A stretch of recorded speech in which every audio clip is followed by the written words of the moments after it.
जो गैर कानूनी तौर पर मुकीम हैं उनके पास जो जायदादें हैं वो कुर्क कर ली जाएंगी, कन्फिस्केट कर ली जाएंगी, उनको बेचने की इजाज़त नहीं होगी और बॉर्डर से दूसरी तरफ धकेलेंगे कि आप चले जाएं। जब से हमने ये बंद की है स्मगलिंग, ट्रांजिट ट्रेड और सब, पाकिस्तान में रुपया मुस्तहकम होना शुरू हो गया है। पीटीआई को लाहौर में जलसा करने की इजाज़त होनी चाहिए। वो तहरीक इंसाफ के जलसे में आए, फिर वो ना इमरान खान होना है, तो लोगों ने किसको देखने आना है। अस्सलाम वालेकुम, मैं हूं सोबिया अशरफ और आप देख रहे हैं प्रोग्राम अंदर की बात मुजम्मिल और वर्दी के साथ। इपेक्स कमेटी में फैसला किया गया कि अफगान मुहाजिरीन जो पनाह गजीन है पाकिस्तान में, उनको मुल्क बदर किया जाए, मुल्क से उनका इनहला जो है वो यकीनी बनाया जाए। इस हवाले से क्या स्ट्रेटजीज अपनाई जा रही हैं, क्या पॉलिसी होगी और कैसे उनको मुल्क से निकाला जाएगा, इसी हवाले से आज हम जानेंगे अंदर की बात मुजम्मिल साहब से। अस्सलाम वालेकुम मुजम्मिल साहब। वालेकुम सलाम। तो ये बताएं कि ये जो स्ट्रेटेजी और नया डिसीजन लिया गया है तो बहुत बड़ा, लेकिन इसको कैसे यकीनी बनाया जाएगा, क्या स्ट्रेटेजी बनाई जा रही है और क्या ये मुकम्मल इन्हाला मुमकिन हो पाएगा? सोबिया, आपने ये जो गैर कानूनी तौर पर पाकिस्तान में मुकीम गैर मुल्की हैं, इनके हवाले से जो सवाल किया है, इस सूरत हाल में ये है कि ये एक मुश्किल काम है। मैं ये तो नहीं कह सकता कि जी जब ये डेडलाइन खत्म होगी तो सारे गैर मुल्की जो हैं वो पाकिस्तान से चले जाएंगे, लेकिन मैं ये जरूर बताना चाहता हूँ कि इस ऐलान के बाद अब तक 11,000 गैर कानूनी तौर पर जो मुकीम लोग थे वो खुद ही वापस चले गए हैं और रोजाना उनकी वापसी का अमल शुरू हो चुका है। गवर्नमेंट की पॉलिसी बिल्कुल क्लियर है।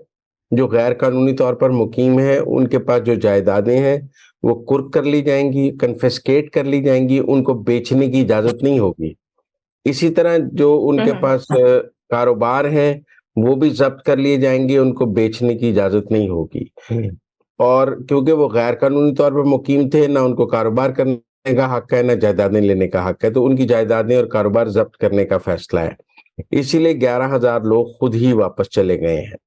बाकी लोग भी अगर वो डेडलाइन तक जो डेट दी गई है, अगर तब तक वो वीजा ले लेते हैं, वीजा नहीं दे रही पाकिस्तान में। तो क्या उन्हें मुल्क में रहने की इजाजत होगी? होगी, लेकिन वीजा दे नहीं रही पाकिस्तान की गवर्नमेंट इस वक्त किसी को भी। और अब मैंने एक जिम्मेदार शख्स से पूछा कि आप इनको बाहर भेजेंगे कैसे। उन्होंने कहा कि हम जो बड़े शहरों में कराची, लाहौर, इस्लामाबाद में मुकीम है, इनको यहाँ से लिफ्ट करेंगे और बॉर्डर पे ले जाएंगे और बॉर्डर से दूसरी तरफ धकेलेंगे कि आप चले जाएं। अगर वो नहीं जाएंगे तो हम बॉर्डर पे ही एक कैंप बनाएंगे जिसके चारों तरफ बाड़ लगाएंगे, वहां खैमे लगाएंगे और फौज खड़ी कर देंगे और इनको खैमों से बाहर नहीं आने देंगे। इनके पास दो ही रास्ते होंगे, या उन कैंपों में रहें या अफगानिस्तान चले जाएं। मतलब ऐसा नहीं है कि ये शहरों में वापस आ सकेंगे। जिसको एक दफा पकड़ लेंगे उसको उठा के बाहर बॉर्डर पे ले जाएंगे, उसको कहेंगे तुम बॉर्डर पे दूसरी तरफ चले जाओ। अगर वो नहीं जाएगा तो वहां पर एक कैंप बना देंगे, उस कैंप में उनको रखेंगे, उसके चारों तरफ बाड़ लगा के उसके इर्द गिर्द फौज खड़ी कर देंगे कि तुम यहाँ इस कैंप से नहीं निकल सकते। तो गवर्नमेंट बहुत स्ट्रिक्ट इस पे अपना बना रही है और मुझे लगता है कि हजारों लोगों को कैंपों में वहां बंद कर दिया जाएगा और वो फिर आहिस्ता आहिस्ता उन कैंपों की जिंदगी से तंग आकर खुद ही वापस अफगानिस्तान जाने के बारे में बात करेंगे। इसी तरह अफगान प्रोजेक्ट तरीके इंसाफ की गवर्नमेंट थी तो तब तो वीजा पॉलिसी बनाई जा रही थी अफगान महाजरीन के लिए। हमें इनको लाने के फायदा नहीं नुकसान हुआ है। एक तो हमारी मईशत तबाह हो गई है, ये डॉलर यहाँ से खरीदते हैं और डॉलर्स की जो अफगानिस्तान ले जाने का इन्होंने सिलसिला शुरू किया हुआ है, उससे अब आप देखें जब से हमने ये बंद की है स्मगलिंग, ट्रांजिट ट्रेड और सब, पाकिस्तान में रुपया मुस्तहकम होना शुरू हो गया है। उसी तरह दूसरी बात यह है कि अफगान ट्रांजिट ट्रेड में भी बहुत सारी आइटम्स नेगेटिव लिस्ट में डाल दी गई हैं। इलेक्ट्रॉनिक आइटम्स हैं, छालिया है, बहुत सारी चीजें हैं जो स्मगलिंग की वो आती है अफगान ट्रांजिट ट्रेड में और बिकती पाकिस्तान में है। उन तमाम चीजों को नेगेटिव लिस्ट में डाल के उनकी अफगान ट्रांजिट बंद कर दी गई है।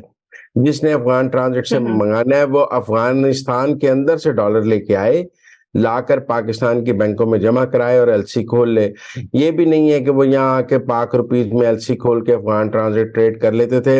अब उन्हें अपने डॉलर अफगानिस्तान से लाने हैं और फिर वो यहाँ लाके एलसी खोल सकते हैं। पाकिस्तान से डॉलर खरीद के एलसी नहीं खोल सकते, ना पाक रुपी में खोल सकते हैं। मैं ये नहीं कह रहा ये 100% कामयाब हो जाएगी। आप कल को मेरे वीलॉग पकड़ के कहें देखें जी आप कहते थे लोग चले जाएंगे, लोग तो नहीं गए, अभी अफगानी यहाँ पे हैं। मैं कहता हूँ जी 20%, 25% भी हम भेजने में कामयाब हो गए तो बड़ी कामयाबी होगी। मैं कहता हूँ जी हमने अफगान ट्रांजिट ट्रेड रेगुलेट कर ली और उसमें से स्मगलिंग खत्म कर ली तो हम बहुत कामयाब हो जाएंगे। मैं ये समझता हूँ कि हमने जो ये करेंसी का फ्लो है टुवर्ड्स अफगानिस्तान ये हमने रोक लिया तो हम बहुत कामयाब हो जाएंगे। और ये निगरान हुकूमत की कामयाबियां हैं, ये ऐसी बात नहीं है कि हम कहें।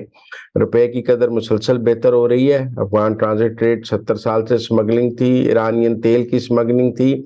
आप देखें एक एक फैसले से सब कुछ बंद हो गया है।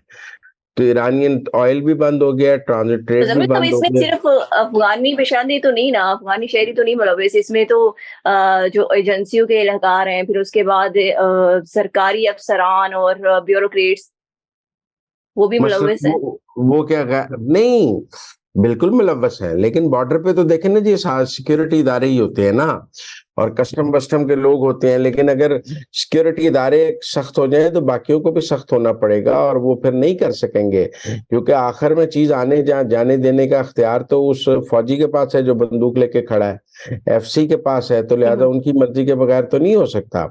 आज बंद भी उन्होंने की है और कस्टम सिस्टम को तो अफसरान को तो वैसे ही गिरफ्तार किया जा सकता है अगर वो स्मगलिंग में कर रहे हो। लिहाजा मेरे ख्याल में ये जो इनको बॉर्डर्स पे जाकर कैंपों में रखने वाला फैसला है उसके नतीजे में ये चले जाएंगे। बहुत सारे तो ऐसे हैं जो UNHCR के तहत एक स्कीम शुरू की गई थी कि $400 लें और वापस अफगानिस्तान चले जाएं। पाकिस्तान जो गैर कानूनी है उन पर रेफ्यूजी वाले जो मराहत हैं वो लागू नहीं होती हैं। और अगर किसी ने रेफ्यूजी वाली मराहत लेनी भी है तो उसमें ये थोड़ी है कि हम इनको शहरों में रखने के पाबंद हैं। तो इसलिए मैं समझता हूँ कि इस पर काफी काम हो रहा है। 11,000 लोग मैंने आपको बताया चले भी गए हैं और ये इसका सक्सेस रेट उतना ही होगा जितना बिजली चोरी का है, जितना हुंडी का है, जितना रुपए की यानी डॉलर की आप कह रहे हैं स्मगलिंग। मुकम्मल तौर पर इन हालात जो है वो मुमकिन नहीं है। लेकिन काफी हद तक इनखला मुमकिन है। मैं ये कह रहा हूं कि ये जो ड्राइव है इसका इसके 100% तो सक्सेस नहीं होगा, लेकिन अगर 30, 40, 50% भी सक्सेस रेट होगा तो वो पाकिस्तान के लिए बहुत है, क्योंकि बाकी डर के चले जाएंगे। जब आप उनका रहना शहरों में मुश्किल कर देंगे, जब आप उनका कारोबार करना मुश्किल कर देंगे, जब हर एक से उसके कागज पूछे जाएंगे तो वो रह ही नहीं सकेगा शहरों में। उनके पास वापस जाने के अलावा कोई ऑप्शन नहीं होगा।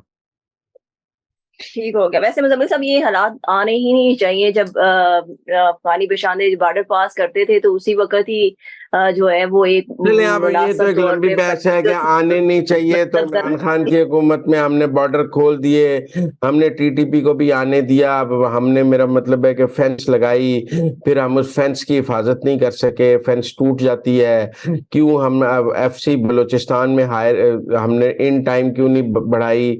हम बॉर्डर की सिक्योरिटी को सख्त करें, क्यों नहीं हो सकती?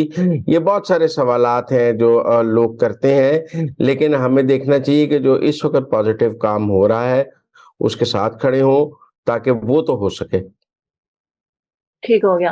अच्छा मुज़म्मिल साहब, एक और बड़ी अहम डेवलपमेंट हुई है। जैसे ही दिन करीब आ रहे हैं मुस्लिम लीग नून के मीनार पाकिस्तान में 21 अक्टूबर के जलसे के, तहरीक इंसाफ भी कोशिशें कर रही है और तहरीक इंसाफ के एडिशनल सेक्रेटरी जनरल सरदार अजीमुल्लाह ने दरख्वास्त की है लाहौर के DC से कि हमें 15 अक्टूबर को जो है वो इजाजत दी जाए मीनार पाकिस्तान में जलसा करने की। तो ये क्या तहरीके इंसाफ जो है वो कोशिश करना चाहती है कि वो पहले जो है वो अपना पावर शो जो है वो दिखा सके नून लीग से पहले?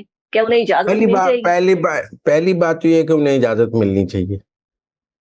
मैं समझता हूं कि 15 तारीख को वो जलसा करना चाहते हैं, उन्हें जलसे की पूरी इजाजत मिलनी चाहिए और जितना भी बड़ा वो जलसा कर सकते हैं उन्हें करने की इजाजत होनी चाहिए, क्योंकि हमने PTI पर तो कोई पाबंदी नहीं लगाई है। लिहाजा PTI को पंजाब लाहौर में जलसा करने की इजाजत होनी चाहिए, निगरान हुकूमत को उन्हें इजाजत देनी चाहिए और दूध का दूध और पानी का पानी हो जाएगा। कितने लोग आते हैं कितने नहीं आते हैं, अगर वो करना चाहते हैं शो तो मेरे ख्याल में उनको रोका नहीं जाना चाहिए। बाकी अगर आप मुझसे पूछें कि वो शो कैसा होगा तो मेरे ख्याल में नाकाम होगा। इस वक्त अवामी राय इस बात के हक में नहीं है कि लोग वो तहरीक इंसाफ के जलसे में आए, फिर वो ना इमरान खान होना है ना वहाँ कोई सेंट्रल लीडरशिप वो नहीं है, लोगों ने किसको देखने आना है। वैसे भी लोग मैं नहीं समझता इस वक्त तहरीक इंसाफ वो बड़ा जलसा करने की पोजीशन में है, लेकिन अगर उन्होंने इजाजत मांगी है तो उन्हें इजाजत दी जानी चाहिए, ये उनका आईनी और जमहूरी हक है। पर मुजम्मिल साहब, पीपल्स पार्टी के चेयरमैन जो है बिलावल भुट्टो, वो भी पंजाब में जलसे करना चाहते थे। उन्हें सिक्योरिटी रिस्क की बना पर कह दिया गया कि आप जलसे नहीं कर सकते। तो उस सूरत हाल को देखा जाए तो लगता नहीं कि तहरीक इंसाफ को भी जो है वो इजाजत मिलेगी। नहीं, उन्हें भी, वो भी अगर मीनार पाकिस्तान पे देखें, आप कहाँ जलसा करना चाहते हैं। अगर आप उस जगह पे जलसा करना चाहते हैं जहां सिक्योरिटी दी जा, जैसे अब नवाज शरीफ को रैली निकालने से रोका ही गया है ना, कि वो एयरपोर्ट से मीनार पाकिस्तान रैली की सूरत में ना आए, हेलीकॉप्टर पे आए। सिक्योरिटी इदारों ने रोका ही है ना कि जी बेनजीर आई थी तो कारसाज का वाकया हो गया था, ये हो गया था, तो आप ना आए। तो आपको सिक्योरिटी इदारों की जो हदायत है सियासी जमातों को, वो सिक्योरिटी के लिए माननी चाहिए, उनसे लड़ना नहीं चाहिए। इसी तरह तहरीक इंसाफ को सिक्योरिटी इदारों की हिदायत की रोशनी में जहां सिक्योरिटी उनको दी जा सकती है वहां पर जलसा करने की इजाजत होनी चाहिए।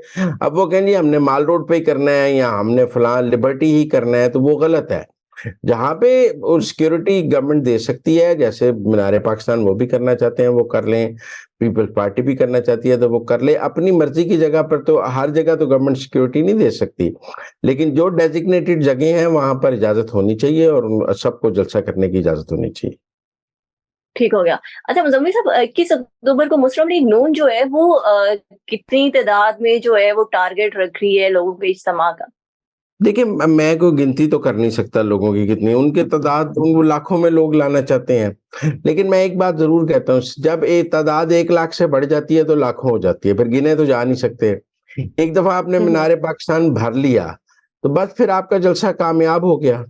अगर वो मीनार पाकिस्तान भर लेते हैं तो जलसा कामयाब है, अगर वो नहीं भर सकेंगे तो नाकाम है। बाकी देखते हैं कि कितना जोर है। अभी तो बहुत दिन बाकी हैं, अभी वो पूरी पार्टी निकल आई है बाहर, और 11 अक्टूबर को लाहौर में मरियम बीबी जो है वो राना मशहूद के हल्के में जलसा कर रही हैं। देखें वो कैसा होता है, शादरा के बाद फिर टोन सेट हो जाएगी कि किधर को जाना है खेलने। Thank you so much Muzammil साहब कि आपने हमें अंदर की खबरों से बाखबर किया। इसके साथ ही मुझे इजाजत दें। अल्लाह हाफिज।